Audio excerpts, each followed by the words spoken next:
6,600km를 날아온 손흥민이 토트넘에 극적인 승리를 안겨다 주었다. 손흥민 선수가 아시안컵을 마치고 소속팀으로 복귀하자마자 공격 포인트를 기록하면서 팀의 극적인 승리를 이끌었습니다. 토트넘은 11일 열린 브라이튼을 상대로 2대1 역전승을 따냈는데요. 브라이튼에는 일본 출신 미토마 선수도 활약하고 있어 아시안컵에서 열리지 못한 한일전이 EPL에서 대신 열리게 되었는데 교체 투입 이후 환상적인 어시스트를 기록한 손흥민 선수의 완승이었습니다. 손흥민 선수의 활약에 힘입어 토트넘은 챔피언스리그 진출권을 획득할 수 있는 4위로 올라섰습니다. 경기 초반 팽팽한 주도권 다툼이 펼쳐진 가운데 기선제압은 브라이튼이 먼저 성공하였습니다. 전반 15분 페널티 박스 안 혼전 상황에서 판더 펜이 웰백의 발을 밟는 파울을 범해 브라이튼이 페널티킥을 얻어내었고 키커로 나선 그로스가 침착하게 골을 성공시켰습니다. 홈경기에서 예상 못한 실점을 기록한 토트넘은 이후 적극적으로 파상 공세를 펼쳤는데요. 전반 21분 역습 상황에서 메디슨의 패스를 받은 히샬리송이 날카로운 가마차기를 시도했지만 스틸 골키퍼의 선방에 막혔고 뒤이은 베르너의 슈팅도 수비수에게 걸렸으며 전반 25분 메디슨의 회심의 가마차기가 골대를 외면하면서 골을 결정지을 수 있는 선수의 빈자리가 크게 느껴졌습니다. 침묵하던 토트넘은 마침내 후반 16분 경기 균형을 맞췄는데요. 클루셉스키의 센스 있는 패스를 받은 사르가 히샬리송에게 패스를 건넨 공이 골대를 맞고 흘러나오게 되자 이어 다시 공을 잡고 침착하게 왼발로 밀어넣었습니다. 양팀이 계속해서 1대1로 팽팽하던 상황, 토트넘의 포스테코글루 감독은 그 순간 결정적인 교체 카드를 꺼내들었는데요. 바로 팀의 핵심 선수이자 주장인 손흥민 선수를 투입한 것입니다. 손흥민 선수는 로메로로부터 주장 완장을 건네받으며 투입되었고 환호를 유도하면서 팀의 분위기를 끌어올렸습니다. 후반 61분 1대1인 상황에서 동료들과 신입들에게 위닝 마인드를 되살려준 것입니다. 손흥민 선수는 투입되자마자 속도를 그대로 살린 패스를 존슨에게 건네주었는데 존슨의 슈팅이 너무나 정직히 골키퍼 정면을 향해 득점이 무산되었습니다. 이에 질세라 브라이튼도 더욱 공격적으로 나섰는데요. 후반 30분 이번엔 미토마가 페널티 박스 안에서 공을 잡아 안수파티에게 컷백을 내줬지만 슈팅은 골대를 살짝 빗나가게 되었습니다. 그렇게 후반 추가 시간까지 이어진 경기는 결국 손흥민 선수의 왼발을 통해 차이가 벌어졌습니다. 후반 추가 시간 6분 가운데 5분 40초를 사용한 상황에서 남은 20초 토트넘의 마지막 공격이 시작되었습니다. 중앙 혼전 상황에서 손흥민 선수가 메디슨에게 빠르게 공을 건넸고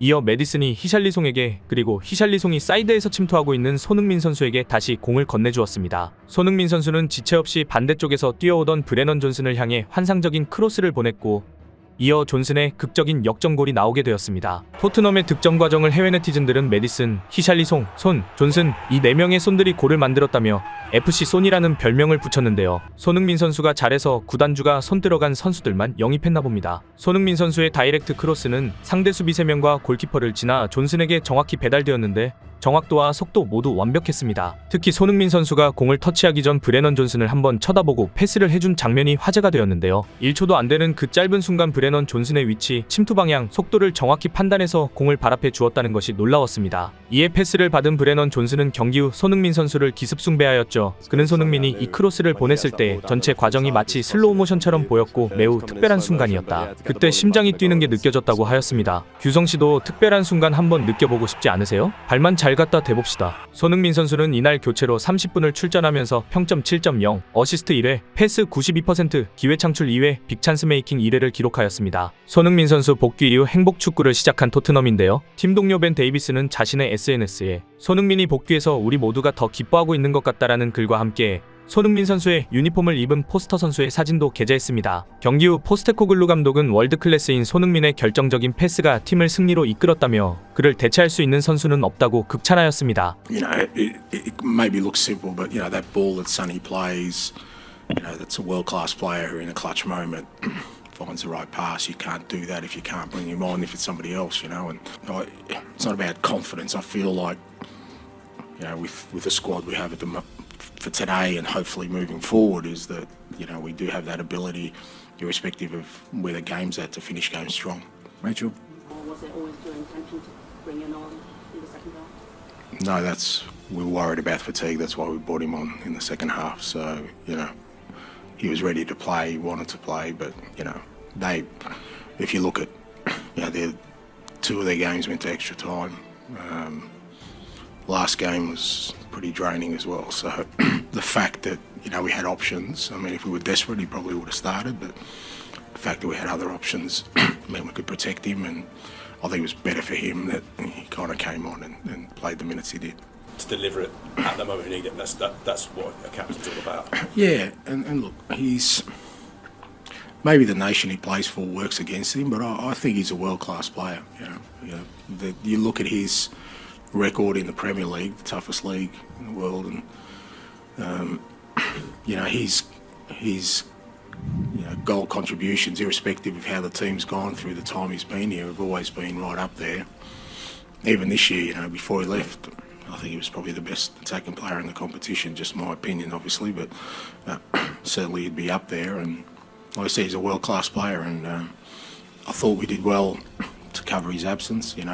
Richie obviously, stepped up in terms of goal threat and a few other players, but to have a world-class player back for the run-in is brilliant for us.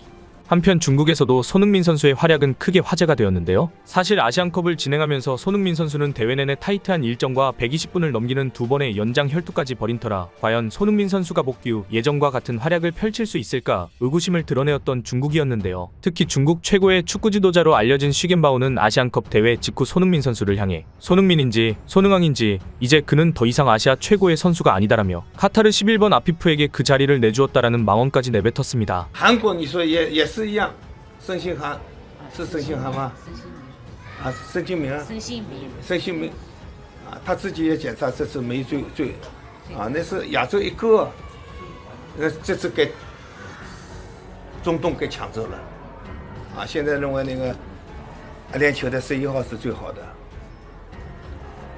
쉬겐바오가 치매가 걸린 건지 손흥민의 이름도 헷갈리고 심지어 해당 영상에서는 카타르 11번이 아닌 UAE의 11번이라고 말하면서 정신이상 증세를 보였는데요. 이런 사람에게 중국 축구대표팀 선수들이 매년 찾아가 조언을 듣고 심지어 지금도 현역에서 유소년 감독으로 활동하며 중국 축구의 미래를 맡겨놨으니 왜 중국 축구가 성장이 없는지를 단편적으로 보여주는 장면이 아닐까 합니다. 한편 손흥민 선수의 놀라운 활약에 중국 네티즌들은 다음과 같은 반응을 보였습니다. 베르너, 손영님, 역발로 패스하는 법 좀 알려주세요. 손영님은 복귀 즉시 바로 투입될 수 있네. 손의 마지막 패스는 분명히 한 단계 위였습니다. 그래도 우리는 진정한 아시아 최고의 형인 손흥민에게 의지해야 한다. 아시아 최고의 형, 프리미어리그로 복귀해 아시아 최고의 형님임을 다시 증명하다. 손영님 밖에 없다. 베르너야 가서 배워라 좀. 너가 손흥민 절반만큼만 패스를 잘했다면 이미 이긴 경기였어라고 하였습니다. 또한 손흥민 선수의 아시안컵 활약을 비판했던 중국 해설위원들은 이날 경기를 보고 손흥민은 손흥민이라면서 손흥민이라는 선수의 존재가 팀의 승패에 결정적인 역할을 했다고 하였는데요. 即将登场的这两支球队，无论是特纳姆热刺还是布莱顿队呢，目前都拥有多位亚洲各国的优秀的这个国脚代表。像今天在首发阵容当中出现的我们已经看到有布莱顿队阵中的日本球星三山勋，也是在前不久刚刚在这个征战了亚洲杯的。反过来呢，在特纳姆热刺队这一边呢韩国的这个名将孙兴民也是在结束了亚洲杯的。到了最后，不管是处于多么的困境之下，谁都没退缩，对，谁都想赢球，所以这个比赛好看，才会有绝杀。但是最大的区别就是安苏法蒂你那一脚就没打进，人布伦纳约翰逊那一脚就打进了。两位亚洲球员呢，都给自己的队友送好机会了。是这边来自日本的三山勋送了一脚，安苏法蒂没打进，对，人那边来自韩国的孙兴民那脚，这个布伦纳约翰逊打进，可能这种区别。 极微小的一种差距就体现在这一点上了。 对， 손흥민 선수가 소속팀으로 복귀하자마자 보여준 활약에 더더욱 클린스만에게 화가 나는 지경입니다. 최고의 선수들이 유효슈팅 0의 경기를 했다는 것은 결국 감독의 전술 문제로밖에 볼 수 없기 때문이죠. 국내 네티즌들은 저런 손흥민을 국대에서 그렇게 쓰다니 축구가 이렇게 재미있던 거구나. 아시안컵은 너무 힘들었는데라는 반응을 보였습니다. 클린스만 보고 있나? 오늘의 한 줄 평. 토트넘 경기를 본 아버지 김철근 씨의 한마디. 클린스만 씨바라. 이상으로 리얼리즘이었습니다. 여러분의 생각은 어떠신가요? 현명하고 지혜로운 여러분의 의견을 지금 댓글에 남겨주세요.